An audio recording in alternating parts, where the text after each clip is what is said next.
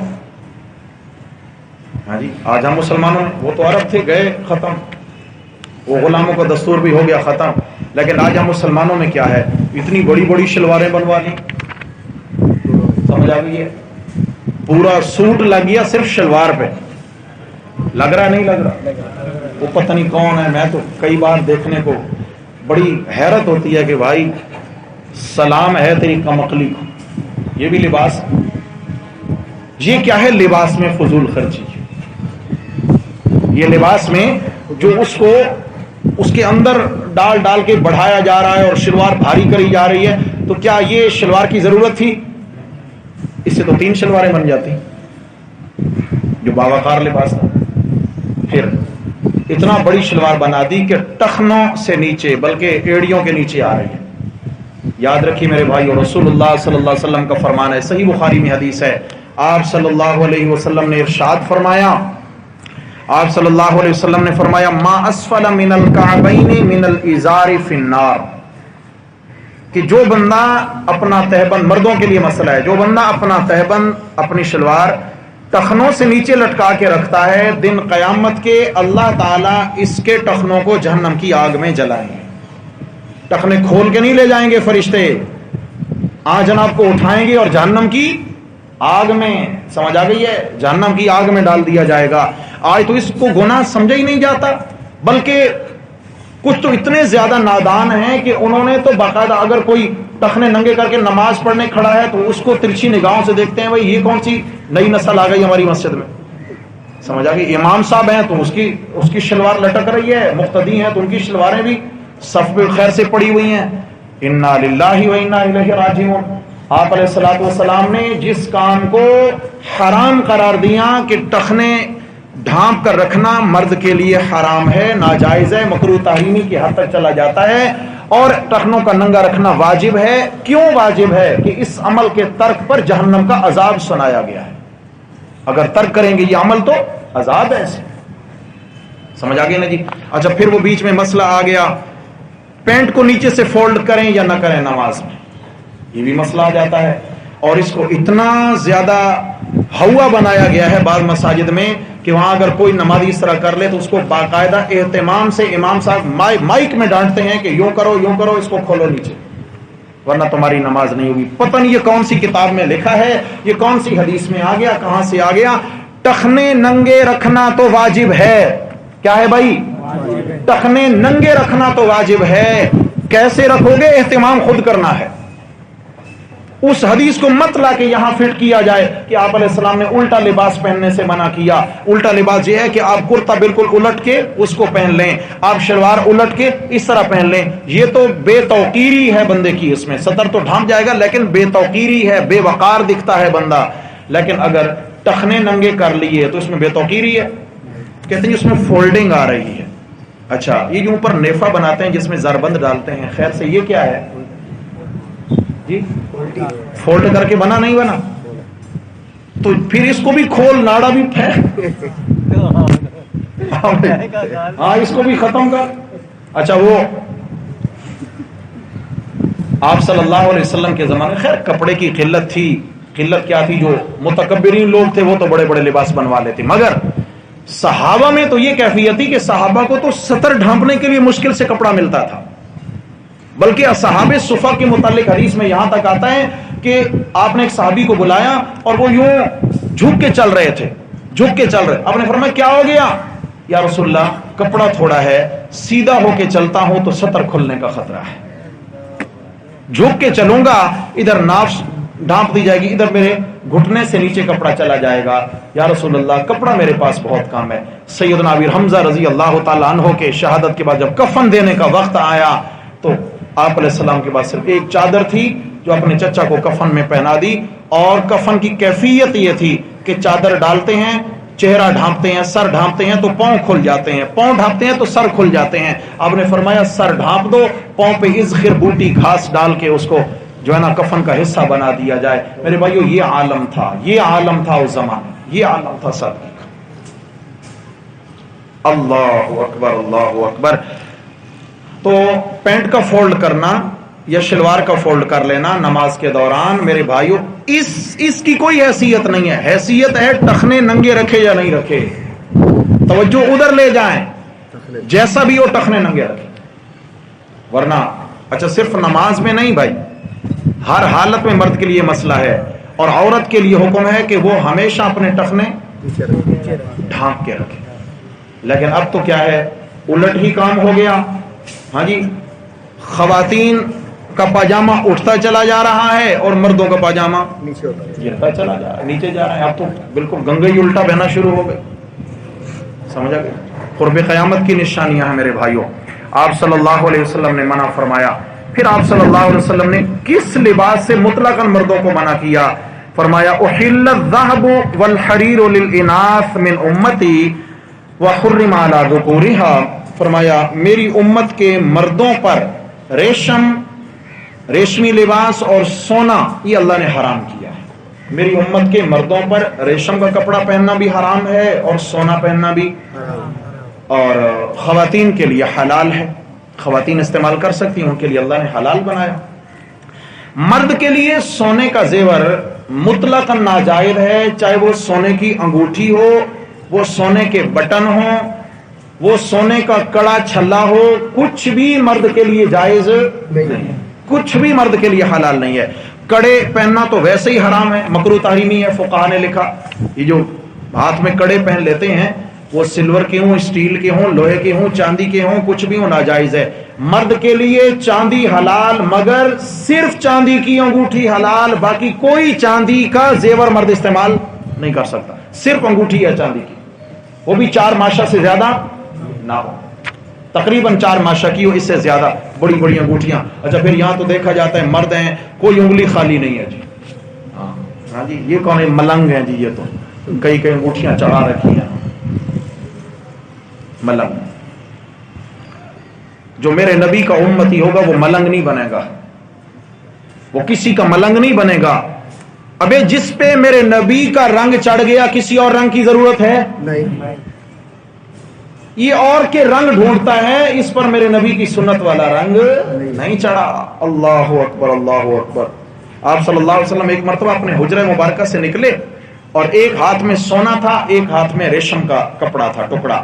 آپ مسجد نبوی میں آئے اور یوں اشارہ کیا صحابہ کو کہ اللہ نے یہ دونوں چیزیں میری امت کے مردوں پر حرام کی. کن پر؟ مرد. یہ دونوں چیزیں اللہ نے میری امت کے مردوں پر حرام کی ہیں، اور خواتین کے لیے اللہ نے ان کو حلال بنایا ہے. کپڑے کا رنگ کیسا ہونا چاہیے؟ کپڑے کی بات آگے لباس کی تو ذرا اس پہ تھوڑی سی بات ہو جائے. خواتین کے لیے تو کوئی سا رنگ بھی چلے گا، بشرطے کہ عمومی مردوں کے استعمال کا رنگ نہ ہو، کوئی سا رنگ بھی چلے گا. لیکن اگر مخصوص کسی فرقے، مذہب اور کسی فتنے کی کوئی کلر، لباس کا کلر پہچان ہو تو ان کے مخصوص ایام میں وہ نہیں پہننا چاہیے. جیسے محرم کے دنوں میں کالا لباس ایک گمراہ اور گمراہ کن فتنے کی پہچان ہے اور غم اور سوگ کی علامت سمجھی جاتی ہے، تو یاد رکھنا ان دنوں کے اندر مسلمان مردوں عورتوں کے لیے کالا لباس استعمال کرنا مکروہ ہوگا، جائز نہیں ہوگا. مشابہت ہوگی، مشابہت سے بچیں. آپ ناراض تو نہیں ہوتے؟ نہیں جی، ناراض ہو بھی جائیں میری عادت نہیں ختم ہونا، کیا کروں. ہائے ہائے، اللہ ہمیں مذہبی غیرت نصیب فرما. ہاں یہ بات الگ ہے، نمازی ہونا الگ ہے، حاجی ہونا الگ ہے، ٹھیک ہے، ذکر اذکار تسبیح والا ہونا الگ ہے. ایک مذہب کی غیرت الگ چیز ہے، ایک ایمان کی غیرت کیا ہے. جہاں ایمان کی خلاف ورزی ہونے لگے تو وہاں اس کی رگ پھڑک اٹھے. ایسا نہیں ہے کہ ٹھیک ہے جی سر جھکا کے بیٹھے ہو جی بس کچھ نہ کہیں سب راضی سب راضی. اس کا نام دین نہیں ہے، یہ اللہ کی عظمت کی خلاف ورزی ہے. میرے رب نے دن قیامت کے فرد جرم انہیں حاجیوں نمازیوں پہ لگانا ہے. وہ کیا لگے گا؟ قرآن کہتا ہے کہ جب ان کو جہنم کی ہتکڑیاں بیڑیاں پہنائی جائیں گی اور فرشتے گھسیٹ کے لے جا رہے ہیں. 29ویں پارے میں پوری ترتیب بتائی ہے. تو اللہ تعالیٰ فرمائیں گے جانتے ہو آج ان کو کیوں یہ عذاب دیا جا رہا ہے؟ انہ کان لا یؤمن باللہ العظیم، یہ اللہ اللہ کرتے تھے مگر ان کے دلوں میں اللہ کی عظمت موجود نہیں تھی. میں اللہ کی عظمت کیا ہے؟ جہاں اللہ کی بات آئے وہاں اللہ کے مد مقابل کھڑا نہیں ہونا. برادری ہے، محلہ ہے، رشتہ دار ہیں، بیوی بچے، نہیں، اللہ کی بات تو کدھر کھڑے ہونا ہے؟ اللہ کی جان. سارے روٹھ جائیں مگر اللہ نہ روٹھے، سارے ناراض ہو جائیں مگر میرے نبی ناراض. یہ ہے ایمان کی غیرت. میں نے کہا نا نمازی حاجی ہونا الگ چیز ہے مگر ایک دین کی غیرت ہونا بہت الگ چیز ہے. وہ ایک الگ ہی ایک صفت ہے. اللہ ہر ایک کو نصیب فرمائے. ہاں آپ علیہ الصلوۃ والسلام کے پاس ایک شخص گزرا. حدیث میں آیا مر رجل وعلیہ ثوبان احمران. آپ علیہ السلام کے پاس سے ایک شخص گزرا، اس نے دو کپڑے سرخ رنگ کے دو کپڑے پہن رکھے تھے، یعنی اس نے جو تہبند باندھ رکھا تھا وہ بھی سرخ تھا اور اوپر جو چادر تھی یا کرتا تھا وہ بھی سرخ تھا. وعلیہ ثوبان احمران فسلم علی النبی صلی اللہ علیہ وسلم. آپ کے پاس سے گزرتے گزرتے آپ نے ہم کو سلام کہا، سلام کیا. فلم یرد علیہ، آپ علیہ السلام نے اس کے سلام کا جواب نہ دیکھا. اس طرف سلام کا جواب. مجھے بتائیں میرے نبی کا منہ موڑ لینا، میرے نبی کا سلام کا جواب نہ دینا، یہ ناراضگی ہے رضامندی ہے؟ جی. گزرا، اس نے سرخ رنگ کا لباس پہن رکھا ہے.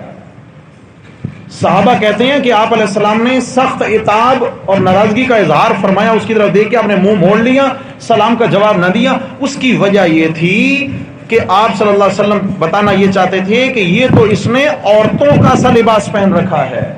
کس کا بھائی؟ ہاں آج تو کیا ہے سب چلتا ہے. ہمارے نوجوانوں میں تو بہت بہت کچھ چلتا ہے. سمجھ آ گئی؟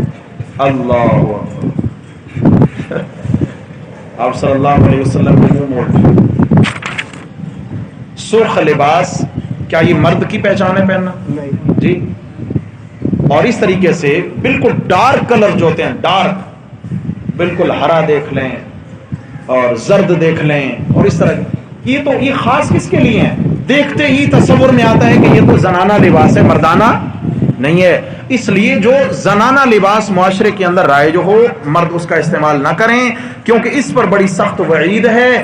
آپ صلی اللہ علیہ وسلم سے روایت ہے، فرمایا لعن رسول اللہ صلی اللہ علیہ وسلم المتشبہین من الرجال بالنساء والمتشبہات من النساء بالرجال. آپ صلی اللہ علیہ وسلم نے ان مردوں پر لعنت کی ہے جو عورتوں کی مشابہت اختیار کرتے ہیں، ان عورتوں پر لعنت کی ہے جو مردوں کی مشابہت اختیار کرتی ہیں. لعنت کا مطلب کیا ہے؟ اللہ کے نبی نے اس سے ہاتھ اٹھا لیا، اس کا میرے سے کوئی تعلق نہیں. جب تعلق نہیں تو شفاعت ہوگی بھائی. اس لیے آپ علیہ السلام نے لعنت کی بد دعا دی ہے ان مردوں کو جو عورتوں کی مشابہت کریں. کیسے؟ یہ لمبے لمبے بال، ٹھیک ہے، زلفیں رکھنا وہ ایک الگ سنت نبوی ہے. لیکن آج کل کیا ہے، پیچھے جناب وہ چٹیاں باندھ رکھی ہے ماشاءاللہ سے، پیچھے ایسے دکھتا ہے کہ بھائی کوئی بی بی جا رہی ہیں. جب سامنے مڑ کے دیکھا یہ سلمہ نہیں، یہ تو اسلم بھائی. سمجھ آ گیا؟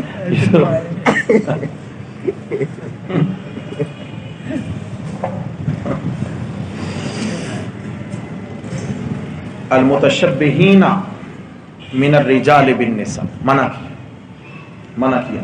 عورتوں کا سا لباس، یہ بھی مشابہت ہے، یہ بھی مشابہت ہے. سمجھ آ گئی ہے؟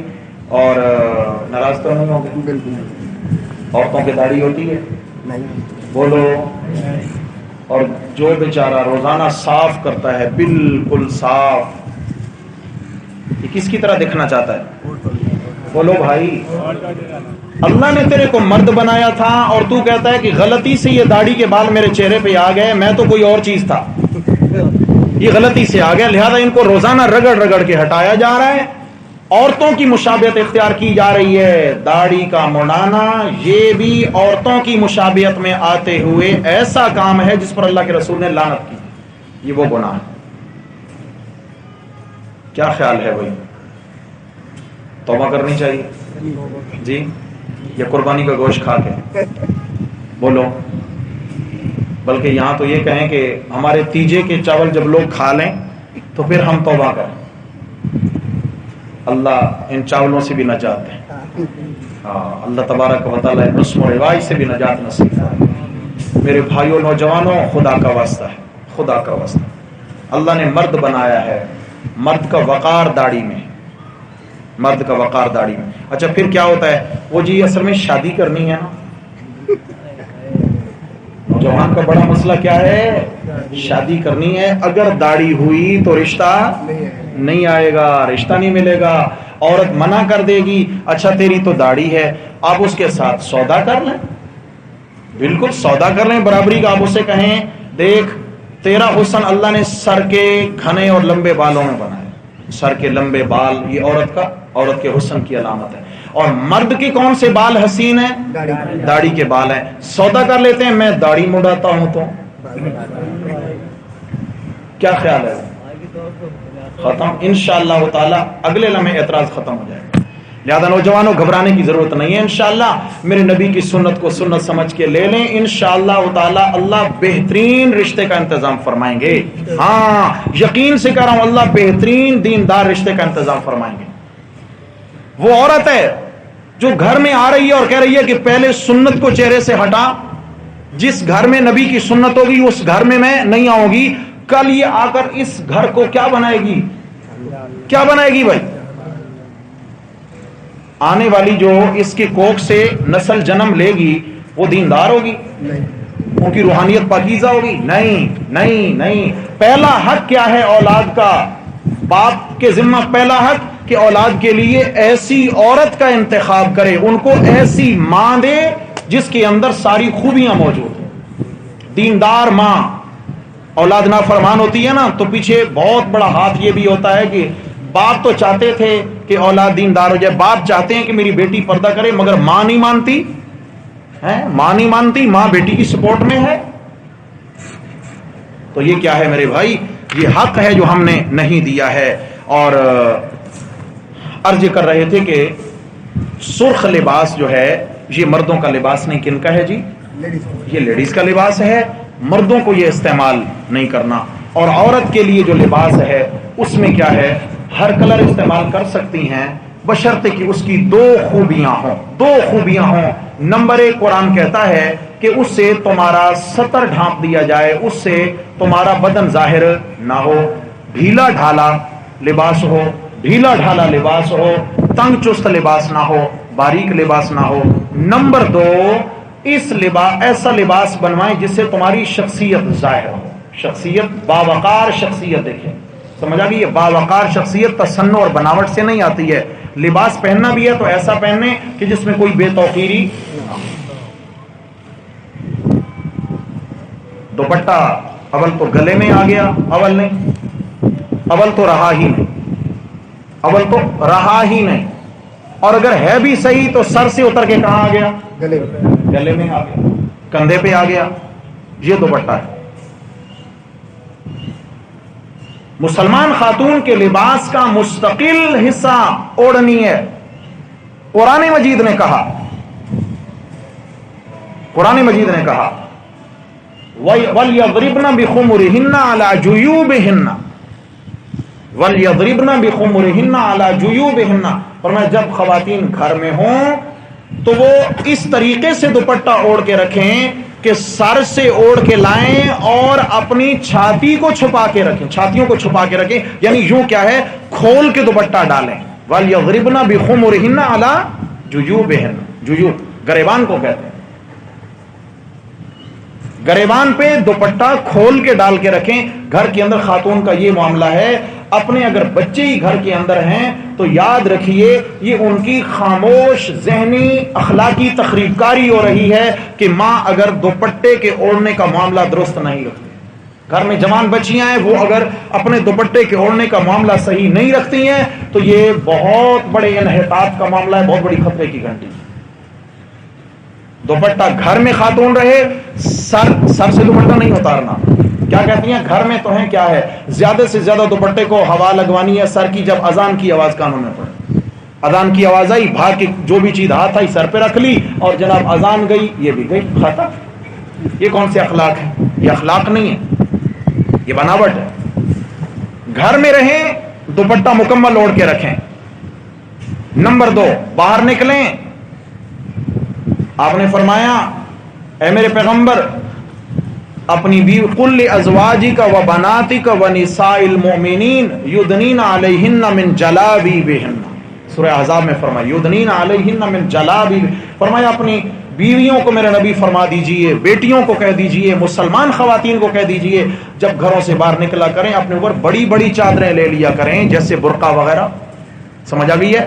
گھر میں رہیں تو دوپٹہ اوڑھنے کا مستقل قرآن حکم دیتا ہے، اور گھر سے باہر نکلیں تو برقع اوڑھنے کا قرآن حکم دیتا ہے، اور مکمل باپردہ ہو کر کے گھر سے باہر جائیں۔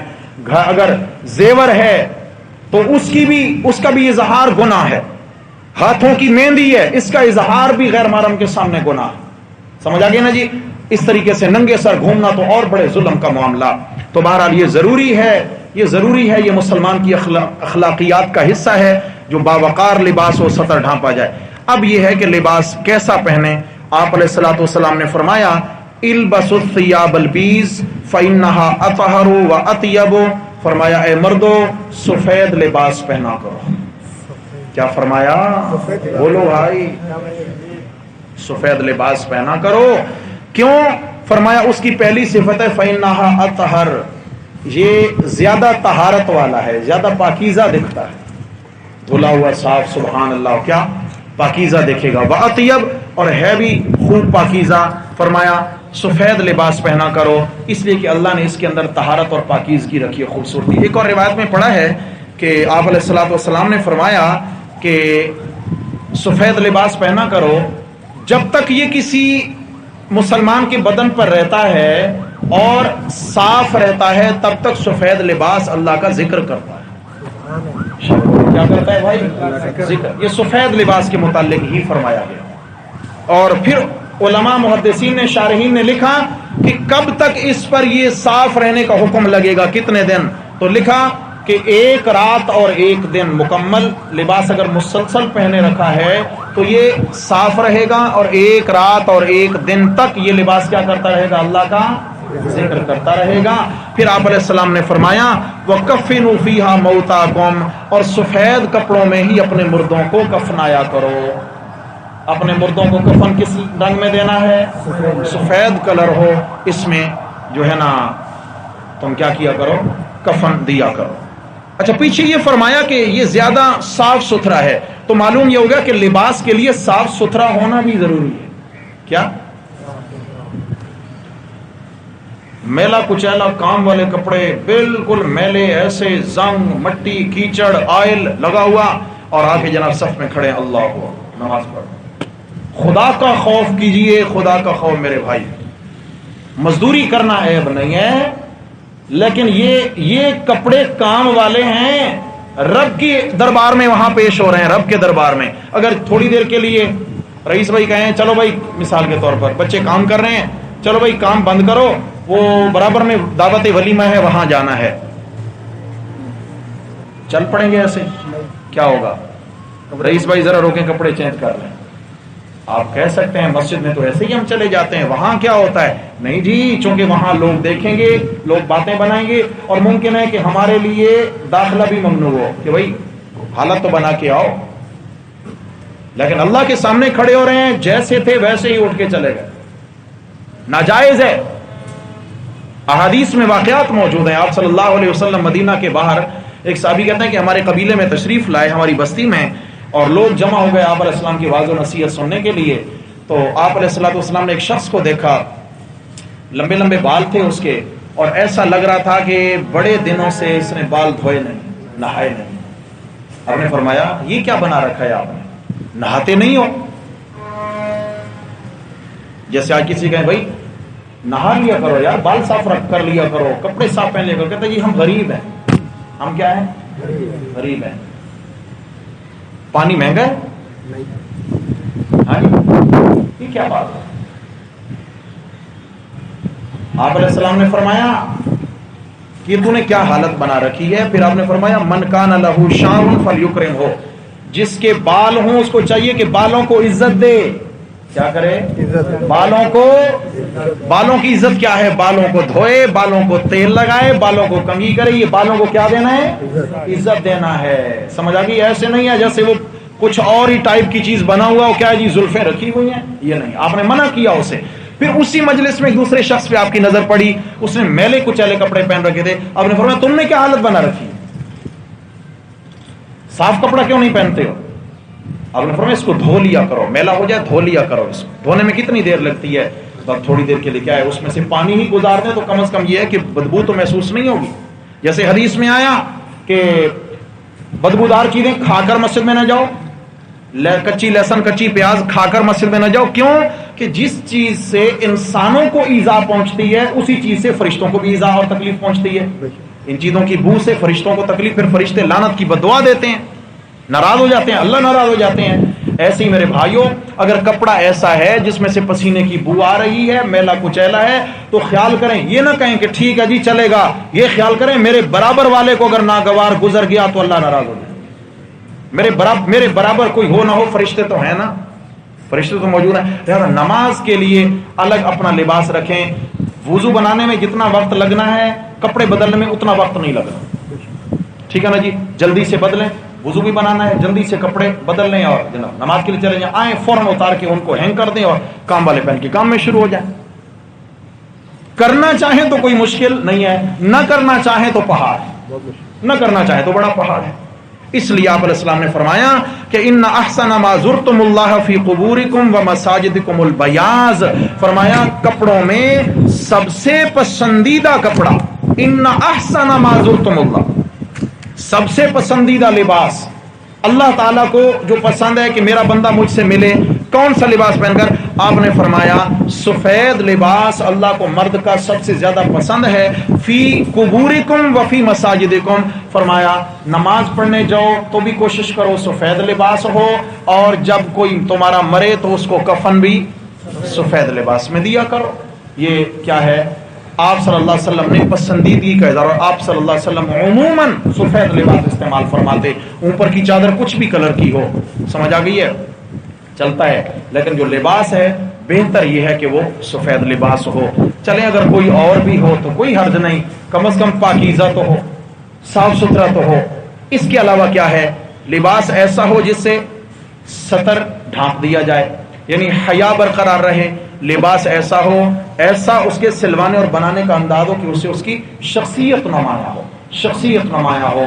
دعا ہے اللہ تبارک و تعالی ہمیں عمل کی توفیق دیں۔